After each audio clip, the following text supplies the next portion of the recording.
Hello everyone, আসসালামু আলাইকুম and welcome to my face food of my day. আজকে share করব 1 পাউন্ডের একটি সিম্পল কেক ডেকোরেশন।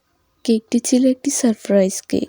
কেকটি অর্ডার করেছেন একজন ভাবি তার ননদের জন্য, তাও আবার সারপ্রাইজ। কেকটি ছিল 1 পাউন্ডের একটি চকলেট কাস্টমাইজ কেক। ফার্স্টে কেকটি 2D নজেল দিয়ে ডিজাইন করে নিলাম। তারপর BC16 নজেল দিয়ে পুরো কেকের উপরে এই ছোট ছোট ফুলগুলো দিয়ে দিলাম।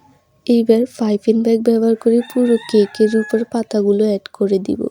পুরো কেকে পাতা অ্যাড করার পর কেকটি মাশাআল্লাহ অনেক সুন্দর লাগছিল, যদিও ভিডিওতে ধারণ করতে পারলাম না। এইবার BC16 নজেলটি দিয়ে আমি পুরো কেকের উপর ভরাট করে নেব। আমি সবসময় এই নজেলটি দিয়ে ভরাট করি। মাত্র 2টি নজেল দিয়ে সিম্পল কেকটি ডেকোরেশন করে ফেললাম।